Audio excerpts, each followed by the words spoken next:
최고위원회의 시작하겠습니다. 무슨 죄를 지어도 감옥에 안 가는 사람이 한반도에 딱 한 사람 있습니다. 북한의 최고 존엄 김정은입니다. 그런데 이제 한 명 더 늘어날 것 같습니다. 이재명 대통령 최고 존엄 넘버 2라도 되고 싶은 겁니까? 이재명 범죄 지우기 특검 위원을 더한 풀 패키지 위원입니다. 이재명 한 사람의 범죄를 지우기 위해서 인력 350명을 동원하고 국민 혈세 수백억을 갖다 쓸 겁니다. 한 사람만 위해 존재하는 법은 법이 아니라 폭력이자 범죄입니다. 이럴 바에야 차라리 이재명 최고 존엄법을 만드십시오. 조지 오웰식으로 이재명은 더욱 평등하다 선언하고 헌법 위에 이재명을 못 박는 그런 방법이 오히려 솔직한 일일 것입니다.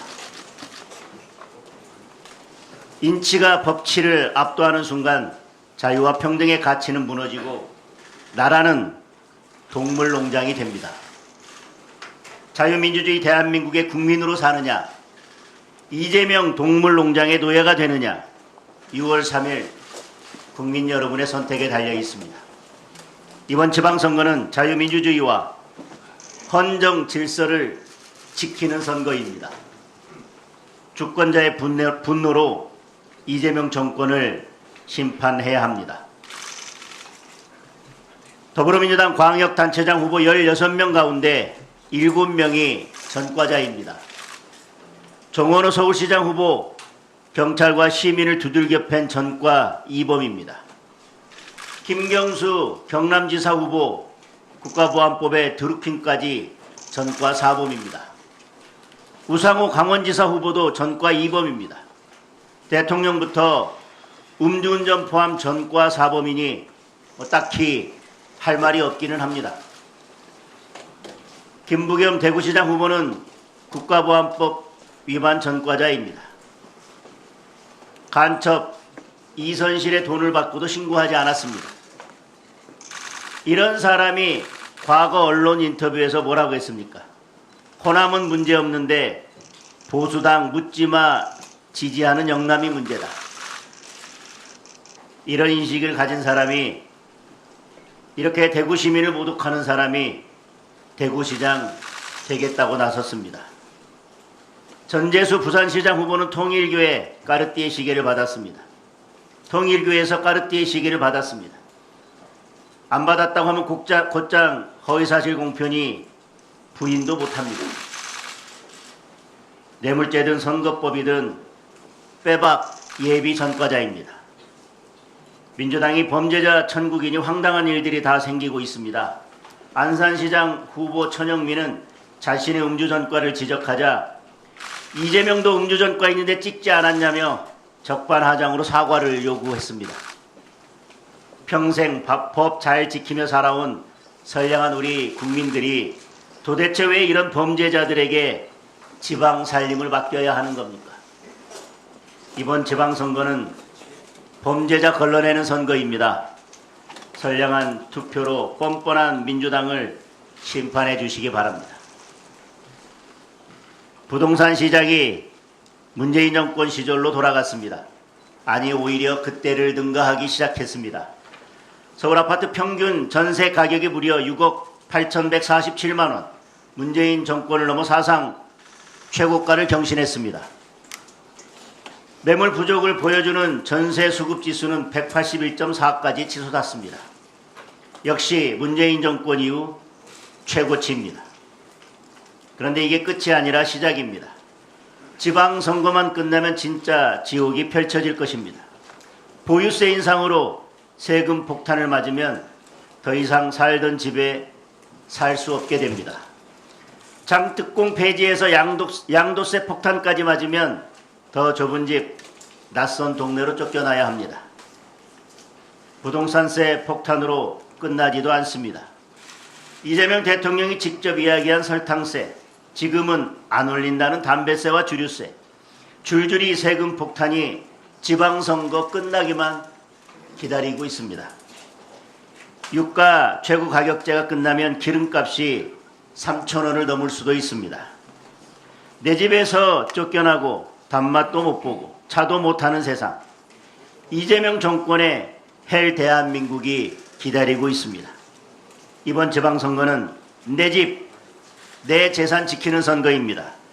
국민의힘에 투표하는 것만이 이재명 세금 폭탄을 막는 길입니다. 이상입니다. 예, 선거를 앞둔 민주당이 집단적으로 이성을 잃어가는 것 같습니다. 이 강원도지사 후보에는 갈쿠리를 내세웠습니다. 우상호 후보는 정무수석 시절에 아들 결혼식을 시키면서 4, 5천만 원의 축의금을 갈쿠리로 긁어 모으듯이 긁어 모았다고 합니다. 저도 박근혜 정권 청와대 정무수석을 지내봤는데 이 청와대 정무수석 자리는 정치권에서 자리를 얻으려는 사람들의 통로가 됩니다. 청와대 인사위원이기 때문에 정무수석을 통해서 정치권의 인사들이 줄대기를 합니다. 이런 사람들에게 청첩장을 돌리고 축의금을 긁어 모으는 이 갈쿠리가 강원도지사에 나섰습니다. 아마 강원도지사가 되면 이분은 강원도 산골에 도토리까지 전부 긁어가지 않을까 생각이 듭니다. 강원도 도민 여러분, 이런 사람 절대로 도지사 시키면 안 됩니다. 서울시장 선거에는 왕이 나타났습니다. 이 훈장질 잘하는 훈계왕 정은호입니다. 이분이 남대문 시장에 가서 상인에게 컨설팅 받으라고 강제 컨설팅을 했는데 이 컨설팅을 받으라고 강요당한 상인의 말이 가관입니다. 내가 이 남대문 시장에서 25년간 도매상을 했는데 하도 장사가 안 돼서 하소연을 했더니 하는 말이 정말 어이가 없더라. 내가 이 장사를 하고 있으니 사람을 너무 우습게 보이나 하는 자괴감이 들더라는 겁니다. 도대체 이런 정신 상태로 서울시장을 했다가는 이 정말 왕이 하나 나타나지 않을까 그런 생각이 듭니다. 부산에는 오빠 강요범이 나타났어요. 초등학교 1학년 여자아이에게 환갑이 넘은 할배가 오빠, 자기 아빠보다도 나이가 많은 50대 아저씨 보고 오빠라고 해보라고 강요를 한 겁니다. 여러분 한번 생각해 보십시오. 8살짜리 여자아이가 정청래 대표의 험상궂은 얼굴을 보고 무슨 생각을 했겠습니까? 그런데 거기에 대고 오빠라고 해보라고 여러 번 하니까 이게 아동학대범 아닙니까? 저는 이런 사람들이 도처에서 지금 선거판에 나서고 있어서 이 선거판이 정말 이성을 잃은 민주당 사람들의 판이 되고 있다 이런 생각을 했습니다. 그런데 서울에서는 또한 민주당 의원들이 모여서 지우개 특검법을 발의를 했습니다. 사실 이런 것을 보면서 전체적으로 민주당이 지금 권력에 취해서 정신을 차리지 못하고 있는 것 아닌가라는 생각을 했는데 앞에서 말씀드린 부산의 그 아동학대범 내지 오빠 강요범의 옆에서 웃고 있던 이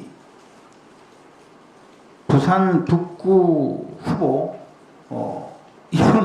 이분 정말 좀 웃긴 사람인데요.